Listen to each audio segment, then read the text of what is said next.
وأذكر لكم قصة حقيقية وقعت في الرياض، وكتب عنها أحد الكتاب في جريدة الرياض.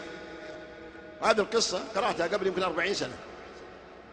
تحكي رجل اسمه أبو الروس، وسبب التسمية أنه ما يشتري من المجزرة إلا الروس والكراعين والرية والكرش، بلاش يشتريها. هذيك الأيام كانت رخيصة، وهو يملك عشرات المباني وعقار نص منفوح له،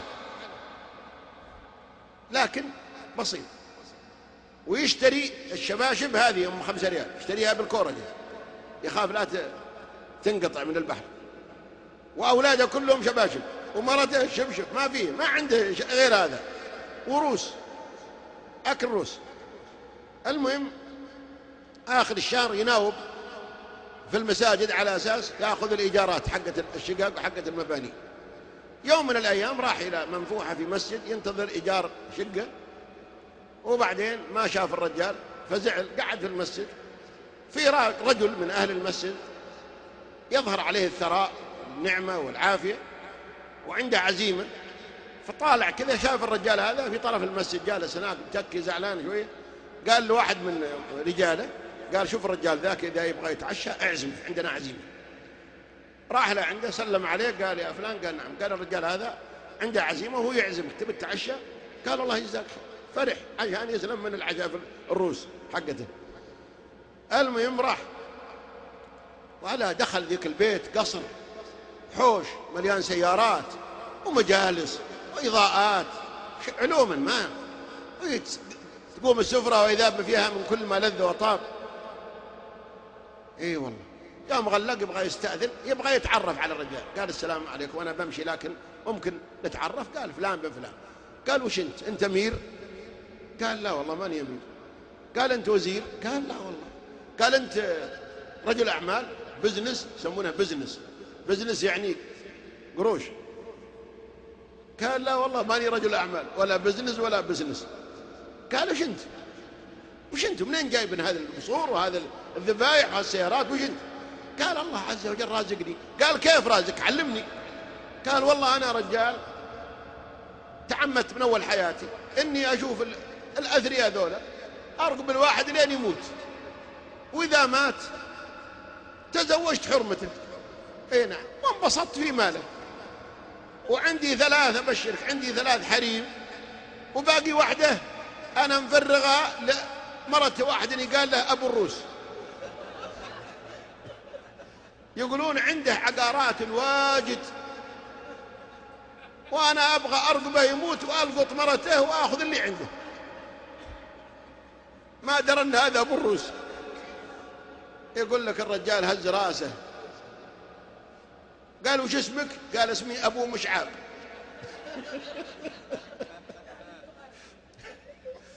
قال مع السلامة.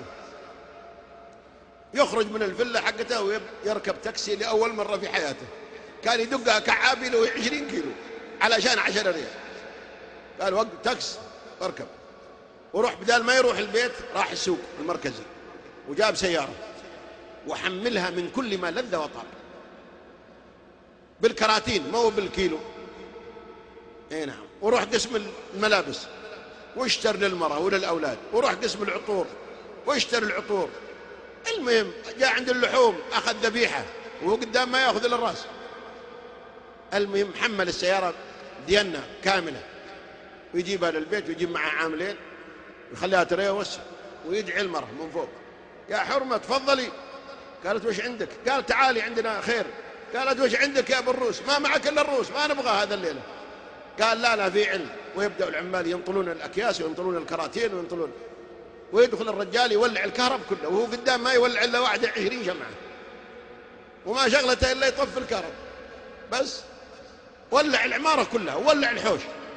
المهم اطلع على المرأة، قاموا الأولاد يوم شافوا الخير وشافوا النعمة، ويقوم يفك شنطته ويطلع لها 10,000. قال هذه هديتك. ويدعي أولاده عطل أول 1000 1000 1000 1000 كلهم، قاموا كلهم يطيحون عليه ويجلسون في حضنه ويسلمون عليه: الله يطول عمرك يا أبونا، الله يعطيك العافية يا أبونا، الله يرزقك يا أبونا. قدام ما يقربون منه عشان ريحته وعلشان بخله، ويتمنون الله بالليل والنهار أن الله يلقط روحه علشان يعينون خير. المهم يوم قالوا ادخلوا الحمامات، دخلوا الحمامات، أخذوا الصابون، تغسلوا، هو تغسل، لبس الثياب، المرأة تغسلت، طبخت العشاء، الدنيا تغيرت، وإذا ليلة عيد. المهم بعد ما شبعوا وسلموا عليه عياله ودخل في غرفته مع مرته، جت فرشت له، وهي قدام ترقد لحالها من ريحة الروس اللي فيه، فرشت له وجابته وعطرته وعطرت نفسها. وبعدين قالت: أسألك بالله يا أبو الروس، إيش اللي غيرك؟ إيش اللي حصل؟ قال: الجواب عند أبو مشعاب، اللي غيرني طريقة أبو مشعاب. فأنت أخي الكريم إذا من الله عليك بمال يا أخي لا تكن بخيل، أعطي أولادك، أنفق. لكن بعضهم لا، تشوف مثل أمين الصندوق يعدها ليل نهار، ولهذا هو حجر في طريق سعادة أبنائه وسعادة نفسه. أنفق ينفق عليك، وأعطي مما أعطاك الله حتى يحبك أهلك، لأنك بتموت يأخذونها ويقولون ليتك قد تجمل، ليتك قد أعطانا من أول.